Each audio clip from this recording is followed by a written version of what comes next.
ಶಿವರಾತ್ರಿಯಲ್ಲಿ 12 ರಾಶಿಯವರು ಮಾಡಬೇಕಾದ ವಿಶೇಷ ಕಾರ್ಯಗಳು. ಆಧ್ಯಾತ್ಮಿಕ, ಜ್ಯೋತಿಷ್ಯ ಹಾಗೂ ಜೀವನ ಪರಿವರ್ತನೆಯ ಮಾರ್ಗ.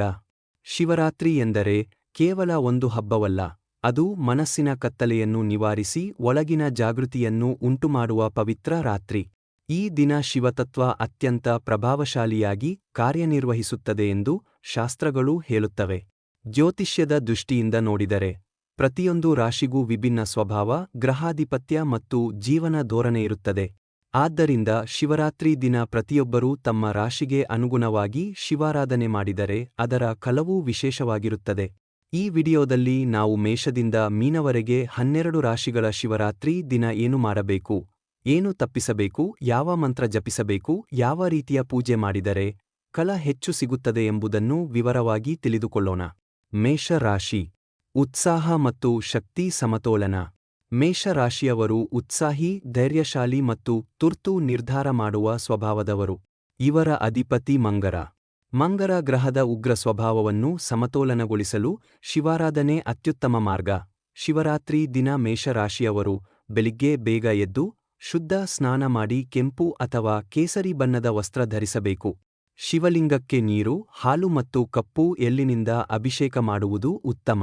ಓಂ ನಮಃ ಶಿವಾಯ ಮಂತ್ರವನ್ನು ಕನಿಷ್ಠ 108 ಬಾರಿ ಜಪಿಸಬೇಕು. ಮಹಾಮೃತ್ಯುಂಜಯ ಮಂತ್ರವನ್ನು 21 ಬಾರಿ ಜಪಿಸಿದರೆ ಆರೋಗ್ಯ ಮತ್ತು ಆತಂಕ ನಿವಾರಣೆ ಸಾಧ್ಯ. ಇವರು ವಿಶೇಷವಾಗಿ ಕೋಪ ನಿಯಂತ್ರಣ ಸಂಕಲ್ಪ ಮಾಡಬೇಕು. ಶಿವರಾತ್ರಿ ರಾತ್ರಿ ಧ್ಯಾನ ಮಾಡಿದರೆ ಆಂತರಿಕ ಶಕ್ತಿ ಶಾಂತಿಯಾಗಿ ರೂಪಾಂತರಗೊಳ್ಳುತ್ತದೆ. ವೃಷಭ ರಾಶಿ. ಸ್ಥಿರತೆ ಮತ್ತು ಆರ್ಥಿಕ ಶಕ್ತಿ. ವೃಷಭ ರಾಶಿಯವರು ಭೂತತ್ವದವರು. ಸ್ಥಿರ ಮನಸ್ಸು ಮತ್ತು ಭೌತಿಕ ಸೌಕರ್ಯ ಪ್ರೀತಿ ಇವರ ಗುಣ.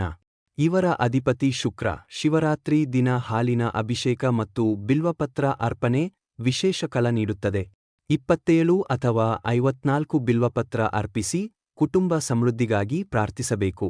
ಉಪವಾಸದಿಂದ ದೇಹ ಮತ್ತು ಮನಸ್ಸು ಶುದ್ಧವಾಗುತ್ತದೆ. ವೃಷಭ ರಾಶಿಯವರು ಈ ದಿನ ಅತಿಯಾದ ಆನಂದಾಸಕ್ತಿ ಮತ್ತು ಹಠ ತ್ಯಜಿಸಬೇಕು. ಶಾಂತಿ, ಧೈರ್ಯ ಮತ್ತು ದಾನ ಧರ್ಮ ಮಾಡಿದರೆ ಆರ್ಥಿಕ ಸ್ಥಿರತೆ ಹೆಚ್ಚುತ್ತದೆ. ಮಿಥುನ ರಾಶಿ. ಚಂಚಲ ಮನಸ್ಸಿಗೆ ಏಕಾಗ್ರತೆ. ಮಿಥುನ ರಾಶಿಯವರು ಚತುರ, ಮಾತುಕತೆಪರ ಮತ್ತು ಚಂಚಲ ಮನಸ್ಸಿನವರು. ಇವರ ಅಧಿಪತಿ ಬುಧ. ಶಿವರಾತ್ರಿ ದಿನ ರುದ್ರ ಪಾರಾಯಣ ಕೇಳುವುದು ಅಥವಾ ಪಠಿಸುವುದು ಅತ್ಯುತ್ತಮ. ಕನಿಷ್ಠ 20 ರಿಂದ 30 ನಿಮಿಷ ಧ್ಯಾನ ಮಾಡಬೇಕು. ಓಂ ಬುಧಾಯ ನಮಃ ಜೊತೆಗೆ ಓಂ ನಮಃ ಶಿವಾಯ ಜಪ ಮಾಡಿದರೆ ಮನಸ್ಸಿಗೆ ಸ್ಪಷ್ಟತೆ ಬರುತ್ತದೆ. ಇವರು ಈ ದಿನ ಅತಿಯಾಗಿ ಮಾತನಾಡುವುದನ್ನು ಕಡಿಮೆ ಮಾಡಿ ಮೌನ ಪಾಲಿಸಿದರೆ ಫಲ ಹೆಚ್ಚು. ಕರ್ಕಾಟಕ ರಾಶಿ. ಭಾವನಾತ್ಮಕ ಸಮತೋಲನ. ಕರ್ಕಾಟಕ ರಾಶಿಯವರು ಭಾವನಾತ್ಮಕ ಮತ್ತು ಕುಟುಂಬಪ್ರಿಯರು. ಇವರ ಅಧಿಪತಿ ಚಂದ್ರ. ಶಿವರಾತ್ರಿ ದಿನ ಗಂಗಾಜಲದಿಂದ ಅಭಿಷೇಕ ಮಾಡಬೇಕು. ತಾಯಿಗೆ ಗೌರವ ತೋರಬೇಕು. ಚಂದ್ರ ಶಾಂತಿ ಜಪ ಮಾಡುವುದು ಉತ್ತಮ. ಈ ದಿನ ಭಾವನಾತ್ಮಕ ಅತಿರೇಕ ತಪ್ಪಿಸಿ ಶಾಂತ ಧ್ಯಾನ ಮಾಡಿದರೆ ಮನಸ್ಸಿನ ಸ್ಥಿರತೆ ಹೆಚ್ಚುತ್ತದೆ. ಸಿಂಹ ರಾಶಿ. ಅಹಂಕಾರ ಶುದ್ಧೀಕರಣ. ಸಿಂಹ ರಾಶಿಯವರು ನಾಯಕತ್ವ ಗುಣದವರು, ಆತ್ಮವಿಶ್ವಾಸಿ.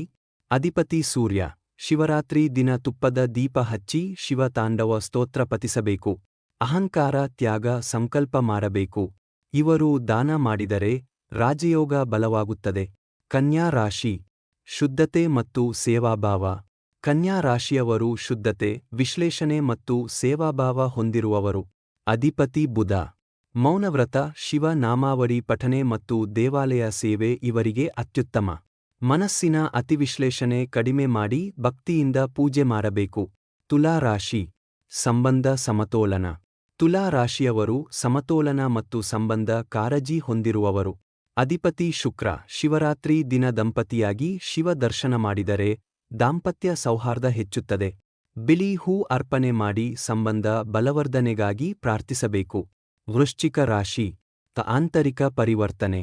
ವೃಶ್ಚಿಕ ರಾಶಿಯವರು ಆಳವಾದ ಭಾವನೆ ಮತ್ತು ರಹಸ್ಯ ಸ್ವಭಾವ ಹೊಂದಿರುವವರು. ಅಧಿಪತಿ ಮಂಗರ. ಮಧ್ಯರಾತ್ರಿ ಧ್ಯಾನ ಮಾಡುವುದು ಅತ್ಯುತ್ತಮ. ಮಹಾಮೃತ್ಯುಂಜಯ ಮಂತ್ರ 21 ಅಥವಾ 108 ಬಾರಿ ಜಪಿಸಬೇಕು. ಭಯ ಮತ್ತು ರಹಸ್ಯ ಚಿಂತೆ ನಿವಾರಣೆಗಾಗಿ ಪ್ರಾರ್ಥಿಸಬೇಕು. ಧನು ರಾಶಿ. ಜ್ಞಾನ ಮತ್ತು ಧರ್ಮ. ಧನು ರಾಶಿಯವರು ಧರ್ಮಪ್ರಿಯರು ಮತ್ತು ಜ್ಞಾನಪಿಪಾಸುಗಳು. ಅಧಿಪತಿ ಗುರು. ಶಿವಪುರಾಣ ಪಠನೆ, ದಾನ ಧರ್ಮ ಮತ್ತು ಗುರು ಶಾಂತಿ ಪ್ರಾರ್ಥನೆ ಮಾಡಬೇಕು. ಈ ದಿನ ಶಿಕ್ಷಣ ಮತ್ತು ಧರ್ಮ ಸಂಬಂಧಿತ ಸಂಕಲ್ಪ ಉತ್ತಮ ಫಲ ನೀಡುತ್ತದೆ. ಮಕರ ರಾಶಿ ಕರ್ಮ ಶುದ್ಧೀಕರಣ. ಮಕರ ರಾಶಿಯವರು ಶ್ರಮಜೀವಿಗಳು, ಶಿಸ್ತಿನವರು. ಅಧಿಪತಿ ಶನಿ. ಕಪ್ಪು ಎಳ್ಳು ದಾನ, ಶನಿ ಶಾಂತಿ ಜಪ ಮತ್ತು ಶ್ರಮಕ್ಕೆ ಫಲ ಸಿಗಲಿ ಎಂದು ಸಂಕಲ್ಪ ಮಾಡಬೇಕು. ಕುಂಭ ರಾಶಿ ಸಮಾಜ ಸೇವೆ. ಕುಂಭ ರಾಶಿಯವರು ಸಮಾಜಮುಖಿ ಚಿಂತನೆ ಹೊಂದಿರುವವರು. ಅಧಿಪತಿ ಶನಿ. ನೀರಿನ ಅಭಿಷೇಕ, ಮಾನವ ಸೇವೆ ಮತ್ತು ಶಾಂತಿ ಧ್ಯಾನ ಮಾಡಬೇಕು. ಈ ದಿನ ಸಮಾಜ ಸೇವೆ ಮಾಡಿದರೆ ವಿಶೇಷ ಪುಣ್ಯ.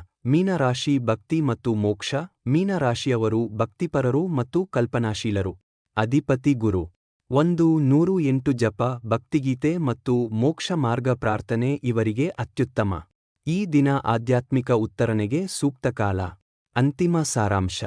ಶಿವರಾತ್ರಿ ದಿನ ಪ್ರತಿಯೊಂದು ರಾಶಿಯವರು ತಮ್ಮ ಸ್ವಭಾವ ಮತ್ತು ಗ್ರಹಾಧಿಪತ್ಯಕ್ಕೆ ಅನುಗುಣವಾಗಿ ಶಿವಾರಾಧನೆ ಮಾಡಿದರೆ ಮನಸ್ಸಿನ ಶುದ್ಧೀಕರಣ, ಗ್ರಹ ದೋಷ ಶಮನ, ಕುಟುಂಬ ಶಾಂತಿ, ಆಧ್ಯಾತ್ಮಿಕ ಬೆಳವಣಿಗೆ, ಜೀವನದಲ್ಲಿ ಹೊಸ ದಿಕ್ಕು ಸಿಗುತ್ತದೆ. ಶಿವರಾತ್ರಿ ಕೇವಲ ಆಚರಣೆ ಅಲ್ಲ, ಅದು ಆಂತರಿಕ ಪರಿವರ್ತನೆಯ ಪವಿತ್ರ ಅವಕಾಶ. ಸ್ನೇಹಿತರೆ, ಈ ಮಾಹಿತಿ ನಿಮಗೆ ಇಷ್ಟ ಆಗಿದ್ರೆ ದಯವಿಟ್ಟು ನಮ್ಮ ಯೂಟ್ಯೂಬ್ ಚಾನೆಲ್ ಅನ್ನು ಲೈಕ್, ಶೇರ್ ಮತ್ತು ಸಬ್ಸ್ಕ್ರೈಬ್ ಮಾಡಿ. ಧನ್ಯವಾದಗಳು.